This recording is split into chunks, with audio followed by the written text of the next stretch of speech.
ಜೈ ಭೀಮ್. ಭಾರತವು ಇಂದು ಎಲೆಕ್ಟ್ರಿಕ್ ವಾಹನಗಳ ಕ್ರಾಂತಿಯ ಹೊಸ್ತಿಲಲ್ಲಿ ನಿಂತಿದೆ. ಇತ್ತೀಚೆಗೆ ಪ್ರಿಯಾಂಕ್ ಖರ್ಗೆ ಭಾರತದ ಪ್ರಮುಖ ಎಲೆಕ್ಟ್ರಿಕ್ ವಾಹನ ಸಂಸ್ಥೆಯಾದ ಕೈನೆಟಿಕ್ ಗ್ರೀನ್ನ ಸಂಸ್ಥಾಪಕಿ ಮತ್ತು ಸಿಇಒ ಡಾಕ್ಟರ್ ಸುಲಜ ಮೋಟ್ವಾನಿ ಅವರನ್ನು ಭೇಟಿಯಾಗಿ ದೇಶದ ಇವಿ ಮಾರುಕಟ್ಟೆಯ ಭವಿಷ್ಯದ ಕುರಿತು ಸುದೀರ್ಘ ಚರ್ಚೆ ನಡೆಸಿದರು. ಈ ಭೇಟಿಯ ಪ್ರಮುಖ ಮುಖ್ಯಾಂಶಗಳು ಮತ್ತು ಭಾರತ ಹೇಗೆ ಹಸಿರು ಸಾರಿಗೆಯತ್ತ ಹೆಜ್ಜೆ ಹಾಕುತ್ತಿದೆ ಎಂಬ ಕುರಿತಾದ ವಿಶೇಷ ವರದಿ ಇಲ್ಲಿದೆ. ಭಾರತದಲ್ಲಿ ಎಲೆಕ್ಟ್ರಿಕ್ ವಾಹನಗಳ ಬಳಕೆ ಕೇವಲ ಹವ್ಯಾಸವಾಗಿ ಇಂದು ಉಳಿದಿಲ್ಲ, ಅದು ಅನಿವಾರ್ಯತೆಯಾಗಿ ಬದಲಾಗುತ್ತಿದೆ. ಎಲೆಕ್ಟ್ರಿಕ್ ದ್ವಿಚಕ್ರ ವಾಹನಗಳಿಂದ ಹಿಡಿದು ಸರಕು ಸಾಗಣೆ ವಾಹನಗಳು, ಈ ರಿಕ್ಷಾಗಳವರೆಗೆ ಕೈನೆಟಿಕ್ ಗ್ರೀನ್ನ ವೈವಿಧ್ಯಮಯ ಉತ್ಪನ್ನಗಳು ಇಂದು ನಮ್ಮ ದೈನಂದಿನ ಜೀವನದ ಅವಿಭಾಜ್ಯ ಅಂಗವಾಗಿವೆ.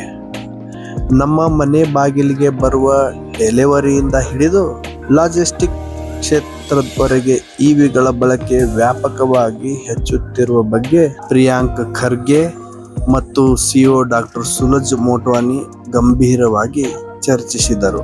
ಇವಿಗಳ ಬಳಕೆ ಹೆಚ್ಚಾದಂತೆ ಅದಕ್ಕೆ ಪೂರಕವಾದ ಸದೃಢವಾದ ಇಕೋಸಿಸ್ಟಮ್ ನಿರ್ಮಾಣವಾಗಬೇಕಿದೆ. ಬ್ಯಾಟರಿ ಉತ್ಪಾದನೆ, ಗುಣಮಟ್ಟದ ಬಿಡಿಭಾಗಗಳು ಮತ್ತು ಸಮರ್ಪಕವಾದ ಪೂರೈಕೆ ಸರಪಳಿಯನ್ನು ನಿರ್ಮಿಸುವ ಅಗತ್ಯದ ಬಗ್ಗೆ ಈ ಮಾತುಕತೆ ಕೇಂದ್ರೀಕೃತವಾಗಿತ್ತು. ದೇಶಾದ್ಯಂತ ಚಾರ್ಜಿಂಗ್ ಸ್ಟೇಷನ್ಗಳ ಸ್ಥಾಪನೆ ಮತ್ತು ಸ್ಥಳೀಯವಾಗಿ ಬಿಡಿಭಾಗಗಳ ತಯಾರಿಕೆಗೆ ಒತ್ತು ನೀಡಿದರೆ ಮಾತ್ರ ನಾವು ಜಾಗತಿಕ ಮಟ್ಟದಲ್ಲಿ ಸ್ಪರ್ಧಿಸಲು ಸಾಧ್ಯ ಎಂದು ಪ್ರಿಯಾಂಕ್ ಖರ್ಗೆ ಅವರು ಅಭಿಪ್ರಾಯಪಟ್ಟರು. ಕೇವಲ ಪರಿಸರ ರಕ್ಷಣೆ ಮಾತ್ರವಲ್ಲದೆ ಇವಿ ವಲಯವು ಲಕ್ಷಾಂತರ ಜನರಿಗೆ ಹೊಸ ಉದ್ಯೋಗ ಮತ್ತು ಜೀವನೋಪಾಯದ ಮಾರ್ಗಗಳನ್ನು ಸೃಷ್ಟಿಸುತ್ತಿದೆ.